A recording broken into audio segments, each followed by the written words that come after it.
اعوذ باللہ من الشیطان الرجیم، بسم اللہ الرحمن الرحیم۔ رب اشرح لی صدری ویسر لی امری واحلل عقدۃ من لسانی یفقہوا قولی۔ سورہ سعد میں اللہ کے محبوب بندوں کا تذکرہ ہم پڑھ رہے تھے۔ اللہ کے ان برگزیدہ بندوں کا خوبصورت کردار، رب العالمین جن کا ذکر، نعم العبد بہترین بندے، انہ اواب اللہ ہی کی طرف رجوع رہنے والے، ہر حال میں اللہ ہی کی طرف پلٹنے والے، ان بندوں کا حال جاننا ہمیں بھی کس قدر محبوب ہے، جن کا ذکر اللہ تعالیٰ اس طرح سے فرمائے کہ وہ نعم العبد تھا، وہ انہ اواب، وہ پلٹنے والا تھا اللہ کی طرف۔ پچھلی کلاس میں سلیمان علیہ السلام کی زندگی کے 2 اہم واقعات ہم نے دیکھے کہ وہ اپنے اوپر اللہ کی نعمتوں کی انتہا دیکھتے ہیں۔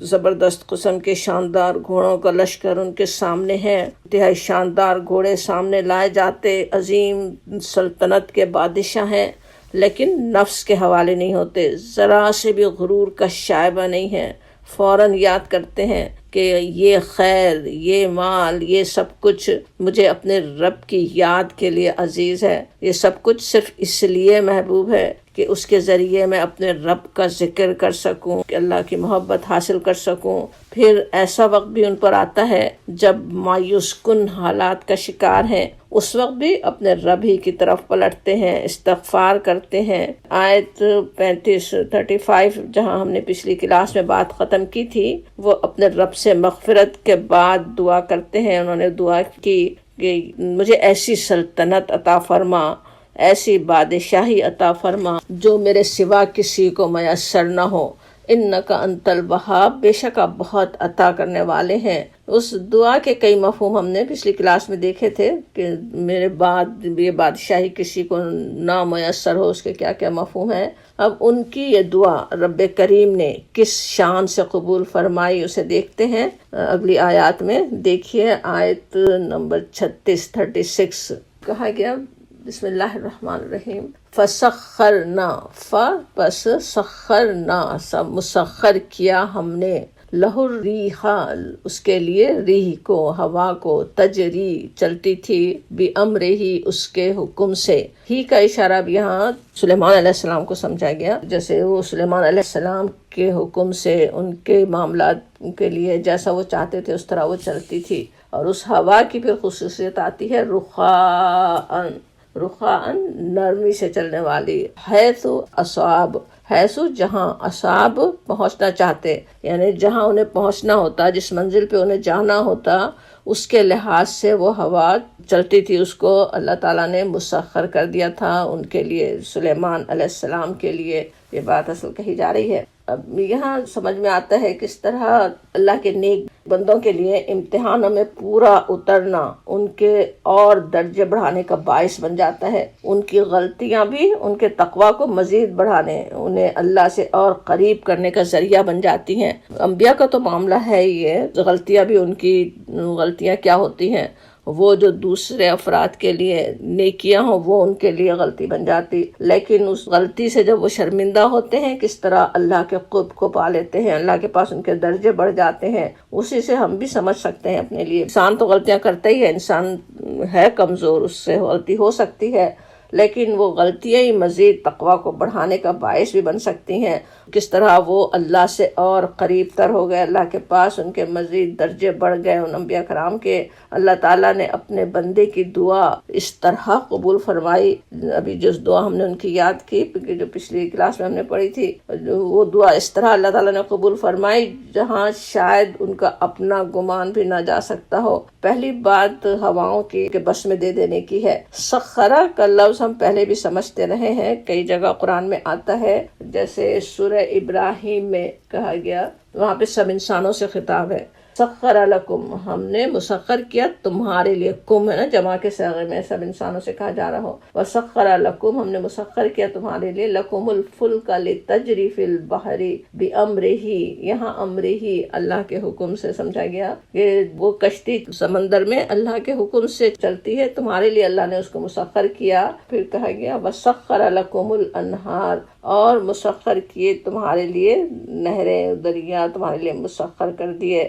وَسَخَّرَ لَكُمُ الشَّمْسَ وَالْقَمَرَ دَائِبِينَ، اور جس نے سورج اور چاند کو تمہارے لیے مسخر کیا، دائبین جو ہمیشہ تمہارے لیے چلنے والے، ہمیشہ قائم رہنے والے، چلتے رہنے والے تمہارے لیے، اور لگاتار جیسے چلے جا رہے ہیں وہ۔ وَسَخَّرَ لَكُمُ اللَّيْلَ وَالنَّهَارَ، اور مسخر کیا تمہارے لیے دن اور رات کو۔ اسی طرح سورہ حج میں بھی آتا ہے أَلَمْ تَرَ أَنَّ اللَّهَ سَخَّرَ لَكُم مَّا فِي الْأَرْضِ، وہاں پہ بھی لکم ہے تمہارے لیے، ہم نے مسخر کیا جو کچھ زمین میں ہے، زمین کی ہر چیز اللہ نے ہمارے لیے مسخر کر دی ہے، ہماری خدمت میں لگا دی ہے، ہم ان سے جیسے چاہے کام لے سکتے ہیں۔ تو اس سے سوچئے سخرہ کا مفہوم سوچئے کیا ہے، وہی چیز وہاں حضرت سلیمان علیہ السلام کے لیے بھی ہے کہ ان کی ضرورت کے مطابق اللہ تعالیٰ نے انہیں ان چیزوں کو ان کی خدمت میں لگا دیا۔ اب یہاں جس طرح کہا گیا، جو آیت ہم دیکھ رہے ہیں سورہ صاد ہم پڑھ رہے ہیں، اس کی آیت 36 میں فَسَخَّرْنَا لَهُ الرِّيحَ تَجْرِي بِأَمْرِهِ، ہم نے مسخر کیا اس کے لیے، وہ چلتی تھی اس کے حکم سے۔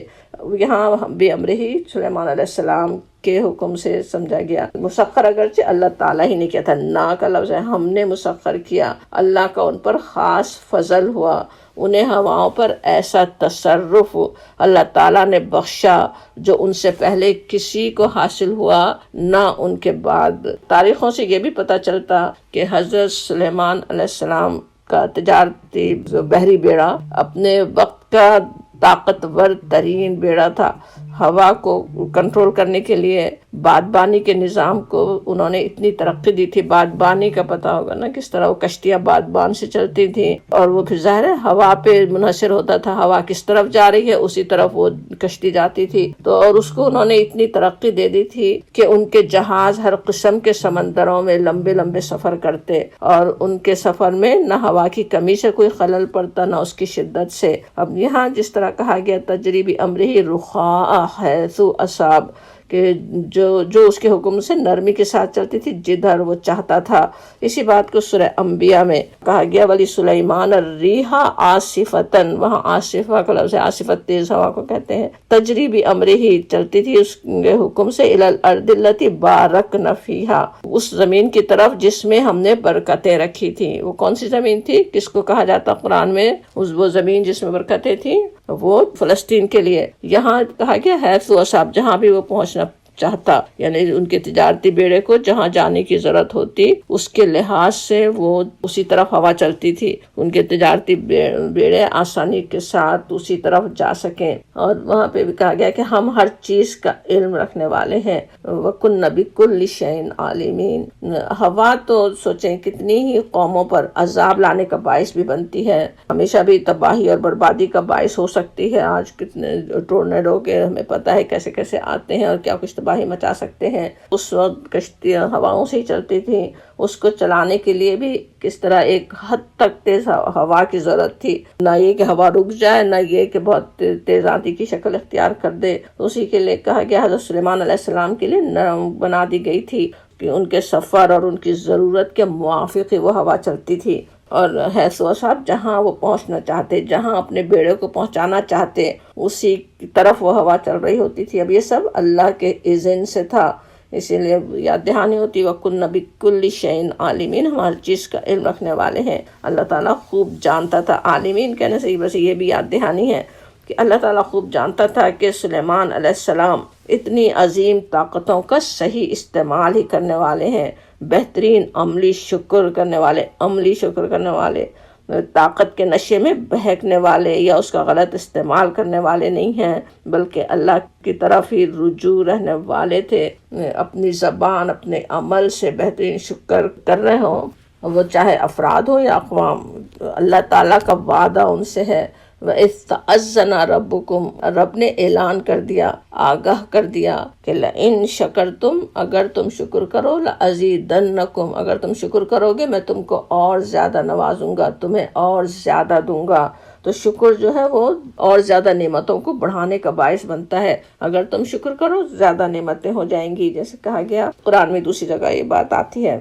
اور پھر اگلی آیت دیکھیں، آیت 37 وَالشَّيَاطِينَ، انہی کے انعامات چل رہے ہیں جو حضرت سلیمان علیہ السلام پر ہوئے۔ وَالشَّيَاطِينَ، اور شیاطین، کُلَّ سب بناء وغواص، بنا کے معنی عمارتیں بنانے والے، تعمیرات کرنے والے، بلڈرز جو کہتے ہیں، غواص غوطہ خور، غوطہ خور سمندر کے اندر غوطہ لگا کر اندر سے چیزیں، موتی اور اپنے کام کی چیزیں دوسری لے آئیں، ڈائیورس جنہیں انگلش میں، تو اللہ تعالیٰ نے ان کو بھی مسخر کر دیا تھا. فسخرنا جو پچھلی آیت میں تھا وہی بات آگے چل رہی ہے، والشیاطین ہے نا، اور شیاطین کو بھی اللہ نے ان کے لیے مسخر کر دیا تھا، ان کے بس میں دے دیا تھا. ہوا کو مسخر کرنے کے ساتھ ساتھ اللہ تعالیٰ نے حضرت سلیمان علیہ السلام کو ایسا علم بھی دیا تھا جس سے وہ شریر جنوں کو مسخر کر کے ان سے مختلف کام لیتے، تعمیرات کے کام، اور یہ کہ سمندری دولت سے فائدہ اٹھانے کے لیے غوطہ خوری کرواتے.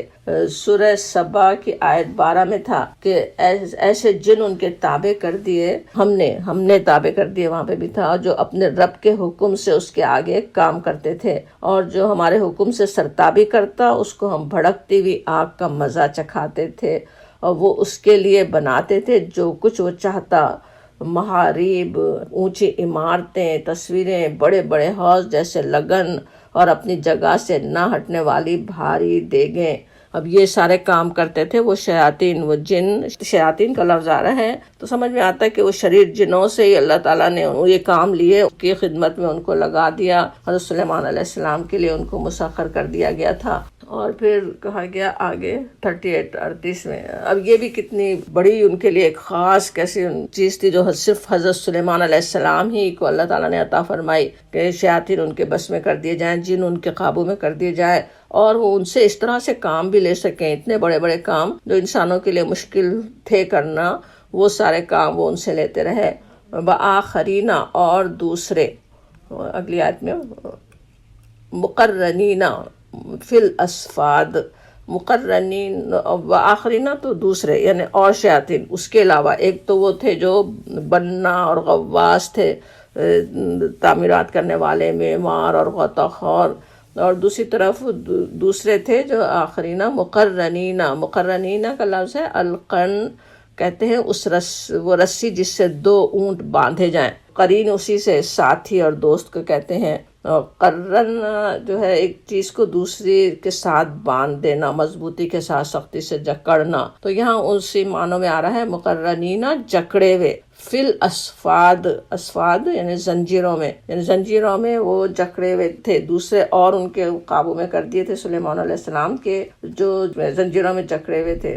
گویا ایک اور جنوں کی جماعت تھی جو زنجیروں میں قید ان کے پاس موجود رہتی تھی، جن سے ضرورت کے وقت کام لیا جاتا. اب زنجیریں ضروری نہیں ہیں جیسی ہم سمجھتے ہیں نظر آنے والی زنجیریں ہوں لوہے کی بنی ہوئی. ان کو جکڑنے کا طریقہ جو اللہ تعالیٰ نے انہیں سکھایا تھا اسے بھی زنجیروں سے تعبیر کیا جا سکتا کہ کس طرح وہ انہیں قابو میں کر لیتے تھے. گویا بڑے بڑے جائنٹس، دیو اللہ تعالیٰ نے ان کے قابو میں کر دیے تھے. جو آخرین آ رہا ہے کہ وہ کچھ اور خاص قسم کے بڑے بڑے جن تھے طاقتور، ان کی بھی مختلف طاقتیں جنوں کی بھی، وہ اس طرح کے اللہ تعالیٰ نے ان کے قابو میں کر دیے تھے. اور پھر اس کے لیے کہا جاتا ہے اگلی آیت میں، ہاذا یہ ہے، عطاؤنا ہماری عطا، ہمارا فضل، فمنن پس تو احسان کر. منو احسان کو کہتے یاد ہوگا. فمنن کہا جا رہا ہے پس تو احسان کر، او امسک یا روک رکھ یا روک لے، بغیر حساب بغیر حساب کے. اب یہ اللہ کی عطا، اللہ کی بخشش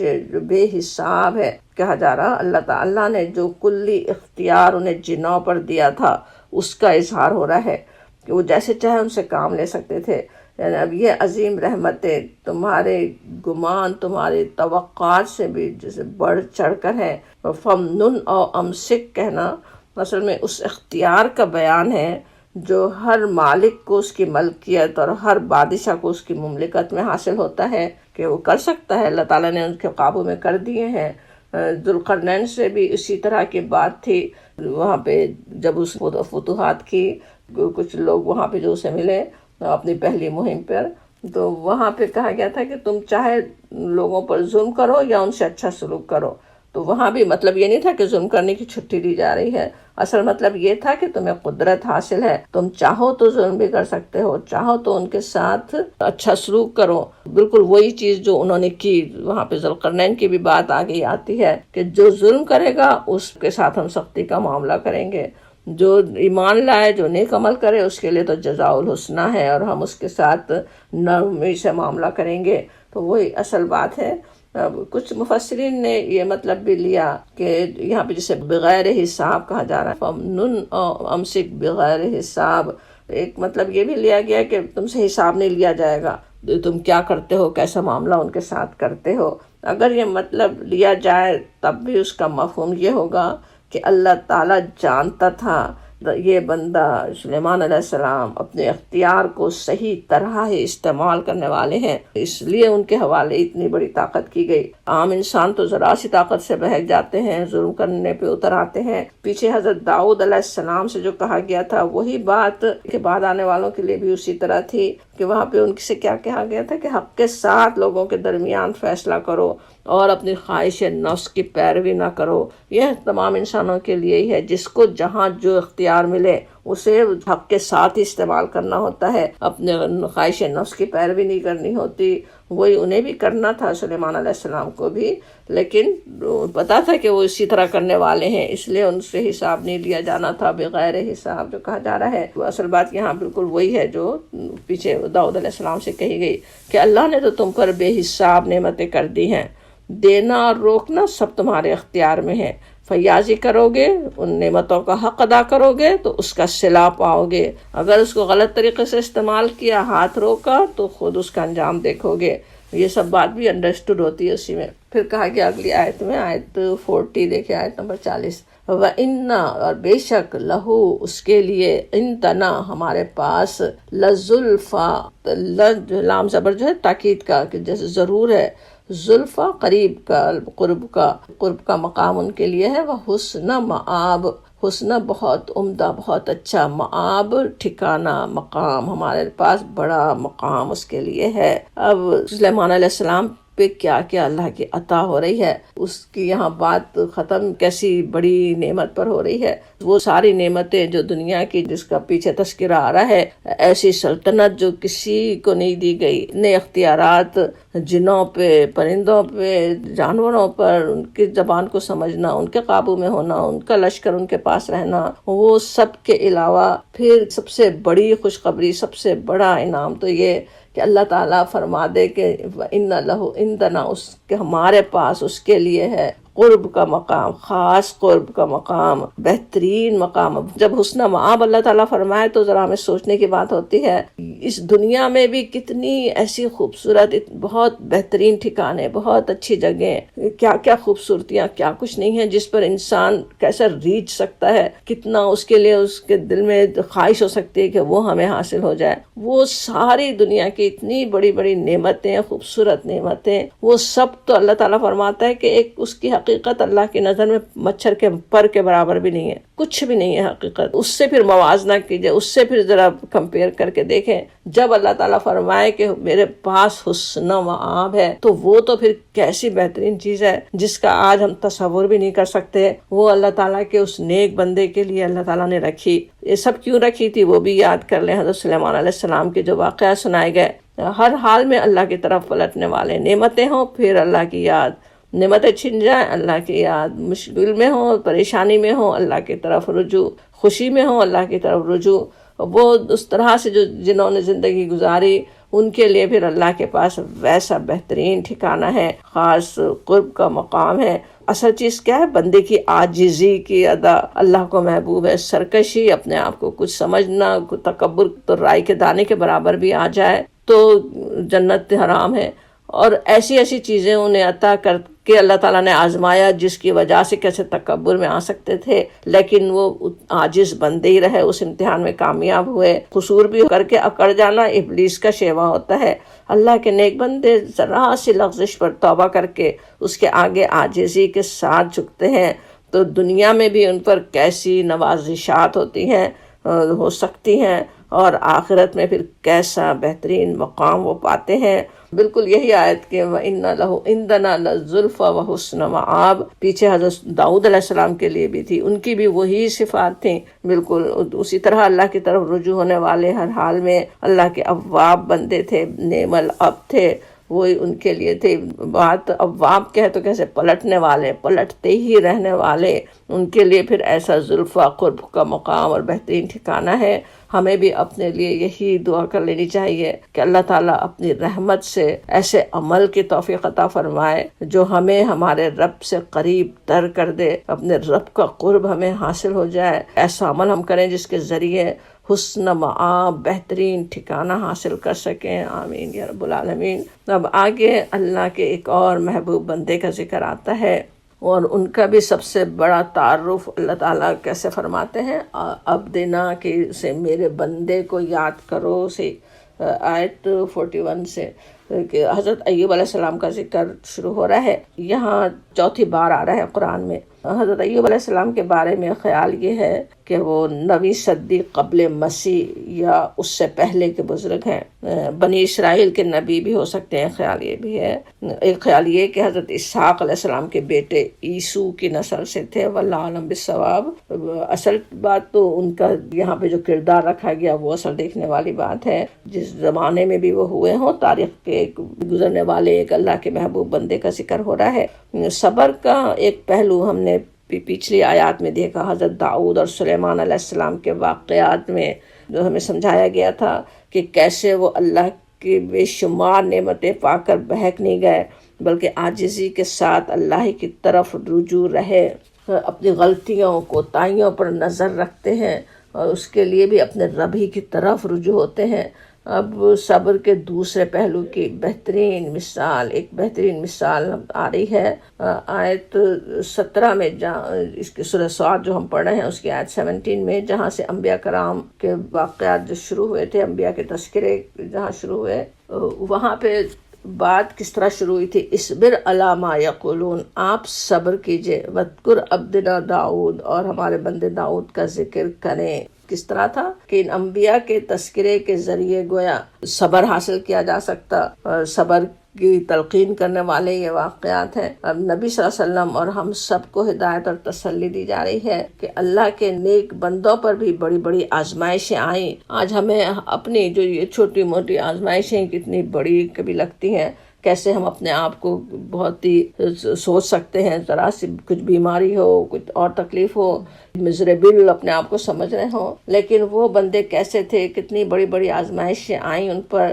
لیکن وہ اس سے دل برداشتہ نہیں ہوئے، مایوس نہیں ہوئے، بلکہ صبر کے ساتھ حالات کا مقابلہ کیا، اللہ کی طرف رجوع ہوئے، تو اللہ تعالیٰ نے بھی ان کی تمام تکلیفیں دور فرما دیں اور ان کو اپنے فضل اور انعام سے نوازا۔ اسی کے لیے اب یہاں اللہ کے اور محبوب بندے کی بات ہے، انہیں یاد کرنے، ان کا واقعہ سننے سنانے کی تاکید ہو رہی ہے۔ دیکھیے آیت نمبر 41، وَذْکُر، اور یاد کرو، عبدنا، ہمارے بندے، ایوب علیہ السلام کو، اذ نادا، جب اس نے پکارا، ربہ، اپنے رب کو، انی، یہ کہ انی کہیں تو اس میں ایمفیسس تاکید بھی ہے، بے شک ضرور، انی مسنی الشیطان بنصب وعذاب، کہ مسنی یعنی چھو گئی ہے مجھے، پہنچائی مجھے شیطان نے، بنصب، نصب کہتے ہیں تکلیف مصیبت کو، وعذاب، اور اذیت، تکلیف دکھ ضرر،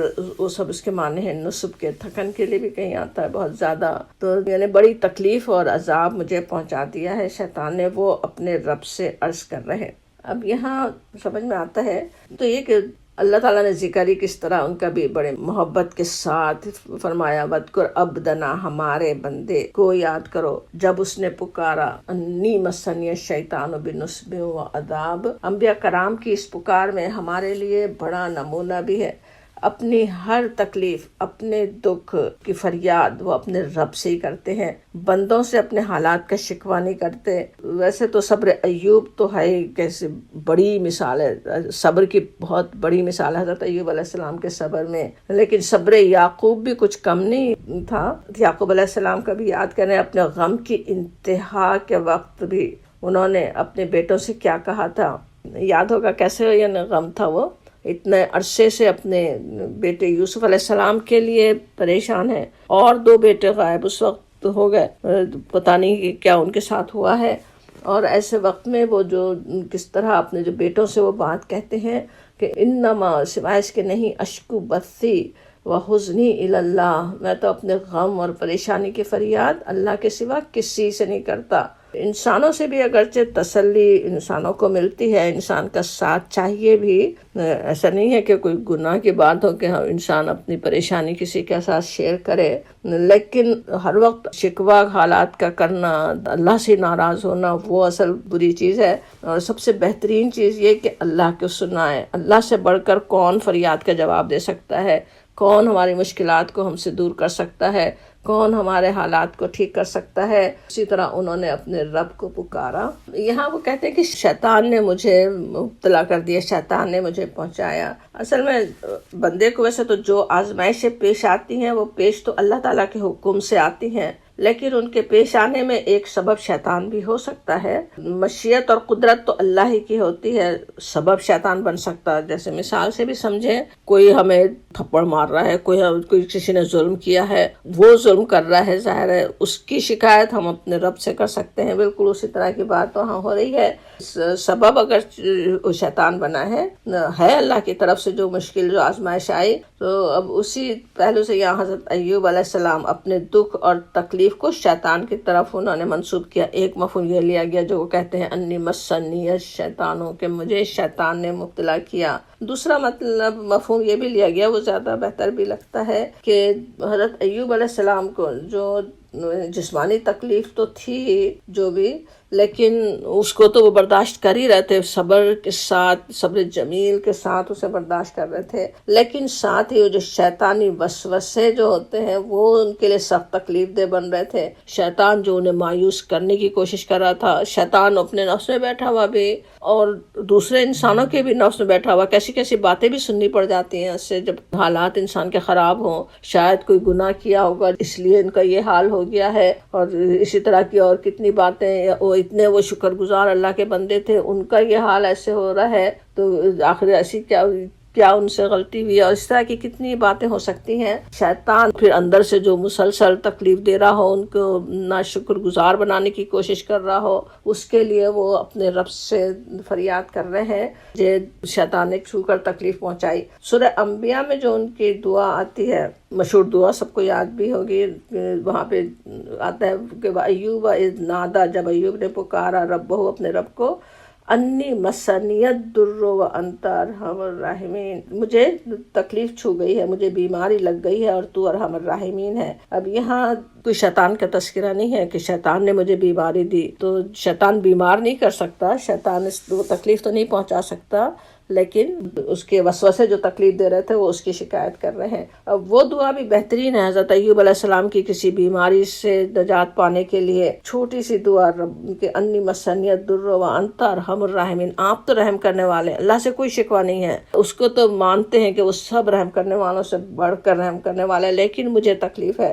وہ اللہ تعالیٰ جانتا ہے، اللہ تعالیٰ کرنے والا ہے، جیسے سب کچھ انڈرسٹوڈ ہو۔ اب یہاں پہ بھی جو دعا سکھائی گئی وہ بھی بہت اہم ہی ہے ہمارے لیے، کہ انی مسنی الشیطان بنصب وعذاب، اور خاص طور پہ وہ شیطانی وسوسے جو تنگ کرتے ہیں، ڈپریس کرنے کی کوشش جو شیطان ہمیں کرتا، اپنے اللہ سے مایوس جو کرنے کی کوشش کرتا ہے، جو مایوسیوں سے گزرے، اس طرح کی کیفیت سے گزرے، تو اندازہ ہوتا ہے کہ کتنا وہ بھی مشکل کام ہے، انسان کسی کام کے قابل نہ رہے، یعنی مایوسیوں کے اندھیروں میں گرتا چلا جائے، وہ سب کچھ ہو سکتا ہے۔ اس سے نکلنے کے لیے اپنے رب کو اگر پکاریں کہ اس کی شیطان کی شکایت جیسے اللہ سے کر رہے ہوں کہ اس نے مجھے مصیبت میں مبتلا کر دیا، مجھے عذاب میں مبتلا کر دیا، اللہ تعالیٰ اسے دور کر سکتا ہے۔ یہاں فوراً ہی علاج بتا دیا گیا۔ سورہ انبیاء میں بھی ان کی دعا کے فوراً بعد ہی آتا ہے کہ اللہ نے دعا قبول فرما لی۔ اب یہاں کس طرح قبول فرمائی وہ آتا ہے، ان سے کیا کہا گیا اگلی آیت میں، آیت 42 میں دیکھیں، ارکض کا جو لفظ ہے، رکضہ کہتے ہیں کہ دوڑنے کو بھی کہا جاتا، ایڑی لگانے کو بھی، دوڑنا بھی اس جیسے اپنی سواری پہ جیسے سوار ہوں تو جانور کو دوڑانے کے لیے ایڑی لگاتے ہیں نا، ایڑ لگانا جیسے ہم کہتے ہیں، وہ اصل چیز ہوتی۔ تو یہاں پہ بھی جیسے وہ کہا جا رہا ہے ان سے، ارکض، اپنا پیر مارو، اپنی ایڑی سے زمین پر مارو، کہا جا رہا ہے برجلک، اپنا پاؤں زمین پر مار، ہاذا یہ ہے، مغتسل بارد و شراب، مغتسل یعنی غسل سے نہانے کے لیے، اور بارد ٹھنڈا، شراب اور پینے کے لیے. مارو وہ فوراً جیسے چشمہ نکل آیا ہو، انہوں نے عمل کیا، چشمہ نکل آیا، ہاں یہ ہے، یہ پانی نکل آیا اور یہ تمہارے لیے ہے. چشمہ جاری کر دیا گیا ان کے لیے. اس طرح سے چشمہ جاری ہونا ذرا سی پیر کی ٹھوکر سے ہمیں پتہ ہے. حضرت مریم السلام علیہا کے لیے بھی اسی طرح چشمہ جاری کر دیا گیا تھا. سورہ مریم میں ہم پڑھائے ہیں جب انتہائی سخت تکلیف میں تھی وہ، درد زہ کی تکلیف میں، اور اس وقت کس طرح اللہ تعالیٰ نے ان کے لیے چشمہ نکال دیا. حضرت اسماعیل علیہ السلام، بیبی اسماعیل علیہ السلام کے پیروں سے بھی چشمہ زمزم پھوٹ پڑا تھا. اب یہاں حضرت ایوب علیہ السلام کے لیے کسی ایسی جگہ کی نشاندہی کر دی گئی ہوگی، یا جس وقت وہ جہاں ہو وہیں کہا جا رہا ہو کہ تم وہاں پیر مارو، اور وہاں سے نکلنے والے چشمے کے پانی میں اللہ تعالیٰ نے ان کے لیے شفا رکھی ہوئی تھی. اصل تو اللہ تعالیٰ کی مشیت، اس کا اذن تھا کسی بھی پانی میں اللہ تعالیٰ شفا عطا فرما دے. ایوب علیہ السلام جو اتنی سخت آزمائش میں پورے اتر گئے، اتنے سالوں کے لیے سخت جسمانی تکلیف اور مایوس کن حالات کا شکار ہوئے. جس طرح روایات سے پتہ چلتا سب ساتھ چھوڑ گئے تھے، دوست احباب ہی نہیں، ان کے اپنے گھر والے، اپنی اولادیں، سوائے ایک بیوی کے کوئی ان کے ساتھ نہیں تھا. اور وہ بھی اتنی خوشحالی کے بعد. اس سے پہلے وہ بہت خوشحال انسان تھے، بہت اللہ کا شکر کرنے والے، خوشحالی کے ساتھ عبادت گزار بندے اللہ کے، اور سب اہل و عیال ان کے پاس تھے. اور اس کے بعد پھر ایسا امتحان آنا، سب کچھ کا چھن جانا، اور اتنے سخت امتحان میں وہ پورے اترے اپنے رب سے تعلق میں. تو اب جیسے ان دنیا کی کوئی چیز حائل نہیں تھی. وہ ان کا واقعہ ویسے پچھلی کتابوں میں بھی آتا ہے، وہیں سے ہمارے مفسرین نے بھی کچھ چیزیں لیں، اگرچہ اس میں وہ خوبصورتی نہیں ہے پچھلی کتابوں کے واقعے میں جو یہاں قرآن میں جو تھوڑا ہی تذکرہ ہے، مگر بہترین تذکرہ ہے کہ وہ کیسے وہ اللہ کے بہترین شکر پر ہی قائم رہے. اپنی پریشانی کا حال بس اپنے رب کے سامنے مختصر الفاظ میں رکھ دیا. اتنے بڑے امتحان سے کامیابی سے گزر گئے. اب اللہ کے پاس درجے بڑھ گئے، انعامات انہیں دنیا میں بھی مل جاتے ہیں. کہا گیا ھذا مغتسل بارد و شراب، کہ یہ ہے پانی ٹھنڈا نہانے کے لیے اور پینے کے لیے. پانی سے اس وجہ سے سوچیں ہماری تخلیق ہوئی، اور پانی میں کتنے امراض کی شفا بھی ہے. پڑھتے بھی ہوں گے کتنے میسیجز اور کیا کیا، کتنی ہی چیزوں کے لیے پانی ہمارے لیے شفائی بن سکتا. اور پھر مختلف چشموں کے پانی میں مختلف صفات بھی پائی جاتی ہیں. کچھ چشموں کا پانی جلدی بیماریاں جو اسکن کی ڈیزیزز ہوتی ہیں ان کو دور کرنے کا باعث بھی ہوتا ہے. اب وہ تو ایسا معجزانہ طور پر پھوٹنے والا چشمہ تھا، اللہ کا خاص انعام تھا. اس کے پانی میں اللہ تعالیٰ نے ایوب علیہ السلام کے لیے خاص شفا رکھی تھی، ان کے مرض کی شفا رکھی تھی. اسے پینے اور اس سے نہانے کی ہدایت ہوتی ہے. اب یہاں دعا کی بھی اہمیت کا اندازہ ہوتا ہمیں کہ اگرچہ اللہ تعالیٰ خود العلیم ہی نہیں، سب کچھ جاننے والا ہی نہیں، اللطیف الخبیر ہے، باریک بینی سے پورا حال اپنے ایک ایک بندے کا وہ جانتا ہے. انسان خود اپنا حال تک بھی اتنا نہیں جان سکتا، نہ کوئی طبیب نہ کوئی اور انسان جتنا اللہ تعالیٰ جاننے والا ہے. پھر رازق کریم بھی ہے، اپنے بندوں کی حاجتیں بن مانگے پوری فرماتا ہے. لیکن قرآن میں انبیاء کرام کی دعاؤں کا خاص طور پہ تذکرہ آتا.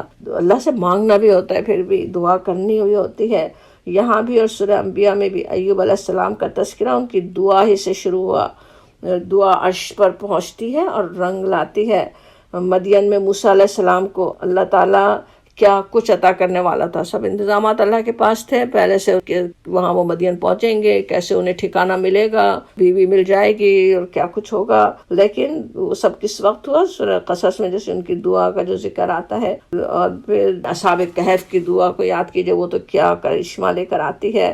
پیچھے سلیمان علیہ السلام کی دعا اور اس کی قبولیت کی شان بھی ہم دیکھ چکے ہیں. انشاءاللہ ہم بھی اپنی ہر حاجت کے لیے اپنے رب ہی کی طرف رجوع ہونے والے ہوں. کبھی اپنے رحیم و کریم آقا سے مایوس نہ ہو. مایوسی بھی شیطان ڈالتا ہے، اتنی دفعہ کر دیا اچھا نہیں ہوتی، ہماری تو دعا نہیں سنی جاتی. اللہ تعالیٰ کے اپنے محبوب انبیاء کرام، حضرت ابراہیم علیہ السلام بھی کتنے محبوب اللہ کے خلیل ہیں. کتنے سالوں کے بعد، کتنے ڈیکیڈز کے بعد ان کی دعا قبول ہوتی ہے. صدیوں بعد بھی دعا قبول ہوئی ہے. جو اپنی نسل میں نبی کے مبعوث ہونے کی دعا کی تھی وہ تو کتنی صدیوں کے بعد قبول ہوتی ہے. اس طرح سے انسان مایوس نہیں ہو، اپنے اللہ سے مانگتے رہے ہے، اللہ پہ پورا یقین ہو کہ وہ قبول کرنے ہی والا ہے۔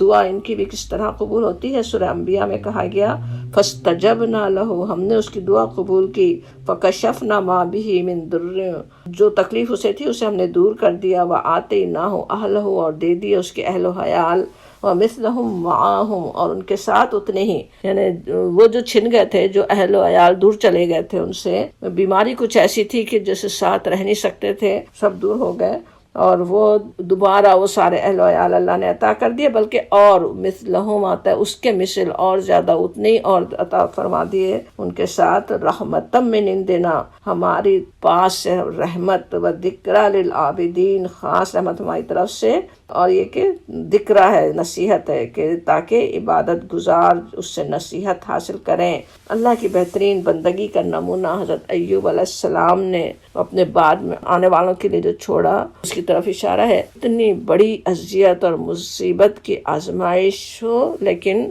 شکر کے ساتھ اللہ کی بندگی پر قائم ہی رہیں۔ اب یہ سورہ انبیاء کی آیت 84 تھی، 84، بالکل وہی بات سورہ صاد جو ہم پڑھ رہے ہیں اس میں بھی اس کی اگلی آیت میں کہی گئی۔ دیکھیے آیت نمبر 43، 43، وَوَهَّبْنَا لَهُ، اور عطا کیا ہم نے اس کو، ہو کا اشارہ ایوب علیہ السلام کی طرف، ہم نے اس کو عطا کیا، اہلہ، اس کے اہل خانہ، ومثلہم، اور ان کے برابر، اس کے برابر، جتنے اہل تھے جتنے بھی ہوں اتنے ہی اور ان کو اللہ تعالیٰ نے عطا کر دیے۔ رحمتم منا، یہاں بھی وہی کہا جا رہا ہے ہماری طرف سے رحمت، و ذکریٰ لأولی الالباب، اور نصیحت اولو الالباب کے لیے، عقل والوں کے لیے، عقل رکھنے والوں کے لیے، اس میں ذکر ہے، اس میں نصیحت ہے، کہا جا رہا ہے۔ امتحان میں کامیابی کا صلہ دنیا میں بھی عطا کیا جاتا۔ اہل و عیال تو ویسے سوچیں اللہ کی عظیم نعمتوں میں سے ایک ہے، اور وہ اہل و عیال جو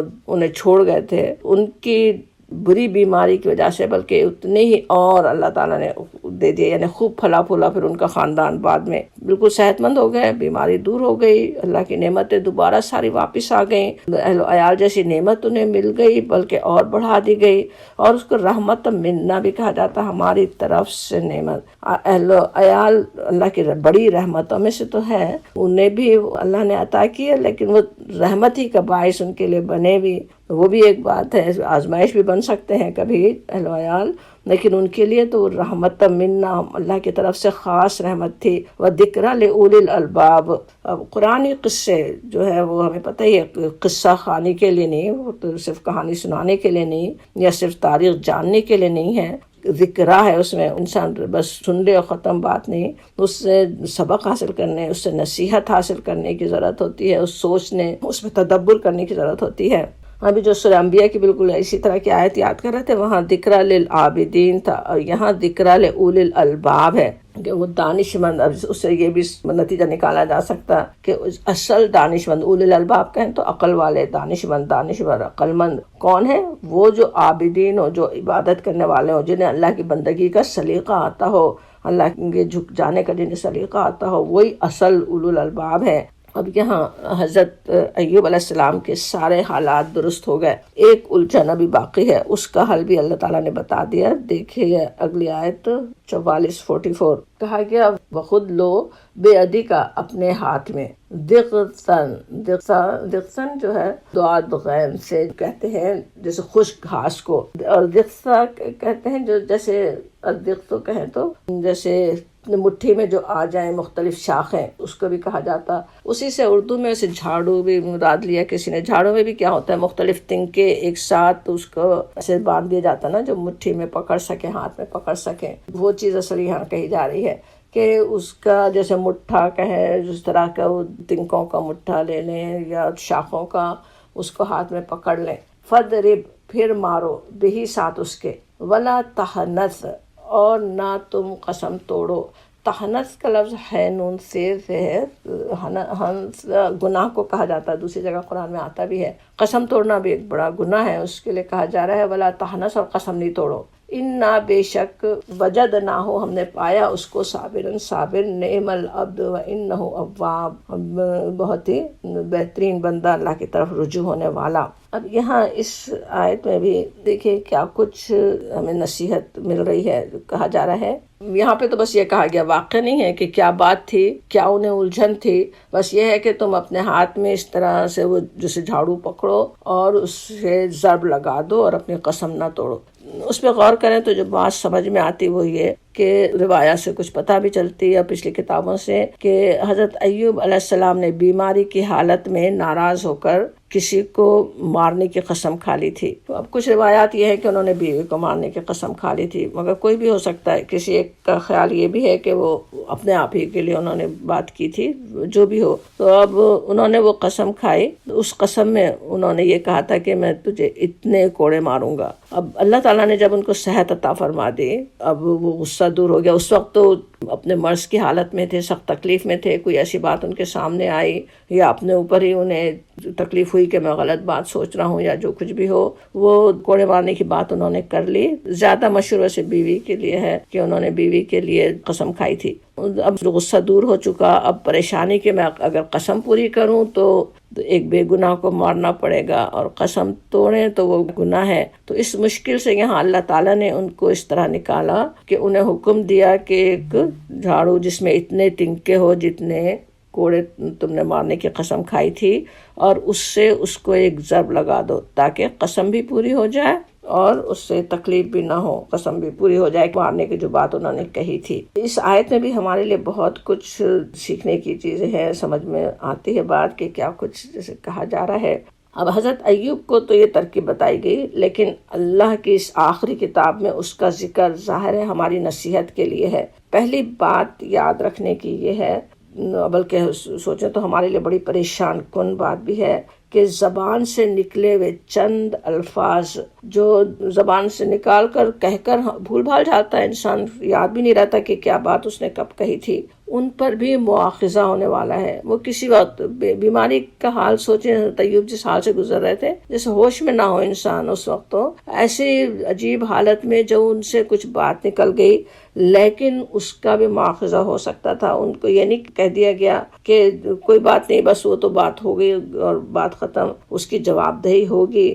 اس وقت جو دنیا کی ہر نعمت سے محروم، بیماری کی سخت اذیت کی حالت میں انہوں نے جو کوڑے مارنے کی قسم کھائی، اس کو یہ نہیں کہا گیا کہ بس بھول جاؤ، بلکہ انہیں قسم پوری کرنے کا طریقہ سکھایا گیا کہ وہ بھی پوری ہو جائے اور اس طرح کہ کسی بے گناہ پر ظلم بھی نہیں ہو۔ اب اس آیت سے فقہی مسائل کے حل بھی لیے گئے، کچھ فقہ کے بھی مسئلے نکلتے ہیں جس کی تفصیل میں ہمیں جانے کی ضرورت تو نہیں ہے، لیکن جیسے تھوڑا سا سمجھ لیں کہ کسی پر سمجھیں کسی جرم کی بنا پہ حد جاری کرنا ہے اور وہ بے حد کمزور ہے، بیمار ہو، اس کے ساتھ یہی کام کیا جا سکتا ہے، بجائے کوڑے مارنے کے اس طرح کے کچھ تنکوں کا مٹھا بنا کر اس کو بس لگا دیا جائے۔ شریعت کی زبان میں اسے ہیلا کہا جاتا ہے۔ ہیلا ویسے تو اردو میں بہانہ ہوتا ہے نا، لیکن یہ ہیلا کسی ایک شریعت کے حکم کو پورا کرنے کے لیے بھی کسی وقت ہو سکتا، لیکن وہ ظاہر دین کا کچھ صحیح علم اور فہم اور تقوی رکھنے والا قاضی ہی کر سکتا ہے۔ اللہ کے عائد کیے ہوئے کسی فرض سے اپنے آپ کو بچانے یا اپنے نفس کی خواہش کو پورا کرنے کے لیے نہیں ہو سکتا۔ اس طرح کے ہیلے انسان کرتے بھی ہیں، کئی اس کی مثالیں ہو سکتی ہیں۔ زکوٰۃ سے بچنے کے لیے مختلف طریقے انسان اختیار کر لیتے ہیں، کبھی وہ ہیلے اختیار کر لیں تو یہ نہیں ہو سکتا کہ زکوٰۃ نہ دینے کے گناہ سے بچ جائیں۔ کسی بڑے پاکیزہ مقصد کو حاصل کرنے کے لیے ہی اس کی اجازت خاص حالات میں ہو سکتی ہے۔ قسم کی اہمیت بھی پتہ چلتی ہے یہاں پہ کہ قسم ایک بڑی چیز ہے، ایسا نہیں ہے کہ بس زبان سے بات کہہ دی اور ختم، پھر کیا پورا کیا نہیں کیا ایک ہی بات ہے، ایسی بات نہیں ہے، اسے ضرور پورا کیا جائے۔ اور اگر کسی گناہ یا ظلم کی بات پر قسم کھائی ہے تو اس کو توڑنا بھی ضروری ہے، لیکن اس کا کفارہ ادا کیا جائے گا۔ کفارہ پہ بھی غور کریں تو سمجھ میں آتا ہے کہ قسم کتنی بڑی چیز ہے، کوئی چھوٹی موٹی بات نہیں ہے۔ اسی سے زبان سے نکلنے والے الفاظ کا بھی سمجھ میں آتا ہے کتنی بڑی بات ہے زبان سے کسی لفظ کا نکلنا۔ وہ قسم بھی کیا ہے، کچھ الفاظ ہے نا، بس میں یہ نہیں کروں گا یا میں یہ ضروری کرنے والا ہوں، اور بس اس کی وجہ سے جو اگر ظلم کی بات کر دی توڑنا ہے تو کیا کفارہ ہے، قرآن میں جو بتایا گیا 10 ضرورت مندوں کو کھانا کھلانا، یا 10 ضرورت مندوں کو کپڑے پہنانا، یا غلام آزاد کرنا. غلام آزاد کرنا سوچیں کتنا بڑا پیسہ کا جیسا خرچہ ہو، یا پھر 3 دن کے روزے رکھنا. اس سے ہمیں سمجھ میں آتا ہے کہ بات کیسے سوچ کر زبان سے نکالنی چاہیے، سوچ سمجھ کر، اور اس کا پتہ ہونا چاہیے کہ اس کا بھی اللہ تعالیٰ کے پاس حساب ہو سکتا ہے، کیا بات کہی تھی، کب کہی تھی، کیوں کہی تھی، اس کو پورا کیا یا نہیں کیا. اب آیت کے اگلے حصے میں اس سے بھی بڑے انعام کی خوشخبری ان کے لیے ہے. اِنَّا وَجَدْنَاهُ صَابِرًا، کہا جاتا ہم نے اسے صابر پایا. اللہ تعالیٰ کی طرف سے اللہ کی کتاب میں گواہی کہ وہ صبر کے اتنے شدید امتحان سے کامیابی سے گزر گئے. اللہ تعالیٰ کے پاس ان کا عمل مقبول ہو گیا. یہ کتنی بڑی فکر ایک انسان کو ہوتی ہے، کتنی نیکیاں کر لیں وہ قبول ہو رہی ہے یا نہیں. اپنی غلطیوں پہ نظر ہوتی ہے ایک نیک بندے کی کہ کہاں مجھ سے غلطی ہو رہی ہے، وہ پوری ہوگی بھی یا نہیں ہوگی، اور اللہ تعالیٰ پروانہ دے دے کامیابی کا کہ ہاں وہ تو مقبول ہو گیا، ہم نے پا لیا اسے صابر، اس کا عمل مقبول ہو گیا. پھر ان کی وہ تعریف ہوتی ہے جو پیچھے حضرت داؤد اور سلیمان علیہ السلام کی گزر چکی. نعم العبد، بہترین بندہ، انہ اواب، اپنے رب کی طرف رجوع کرنے والا. اب یہ بات کس طرح مسلسل ہم دیکھتے آ رہے ہیں، یہ صفات اب اللہ کے نیک بندوں کی. سورہ سعد اللہ کے محبوب بندوں کے ذکر کے ساتھ ہمیں بھی بہترین بندگی سکھانے اور اواب بنانے والی صورت ہے. دعا کیجئے، ہمیں کرنا چاہیے کہ اللہ تعالیٰ اپنی رحمت سے ہمیں اپنے اندر یہ بہترین صفات پیدا کرنے کی توفیق عطا فرمائے. قیامت کے دن ہمیں بھی اپنی رحمت، اپنے بے پایا عفو اور فضل کے صدقے، ویسے تو نہیں ہو سکتے ہمارے اعمال کی، وہ بات تو نہیں ہو سکتی، لیکن اللہ تعالیٰ کا عفو، اس کے معافی، اس کے رحمتیں تو ہمارے اندازے سے بہت زیادہ ہیں. اللہ تعالیٰ اپنے اس فضل کے صدقے ہمیں بھی اپنے نعم العبد اور اواب بندوں میں شامل فرما دے، اپنے رب کے عرش کے سائے تلے اور اس کا قرب پانے والوں میں انشاءاللہ قیامت کے دن ہم ہوں. آمین یا رب العالمین. ربنا تقبل منا انك انت السميع العليم وتب علينا انك انت التواب الرحيم. وصلى الله تعالى على خير خلقه وآله وصحبه اجمعين برحمتك يا ارحم الراحمين.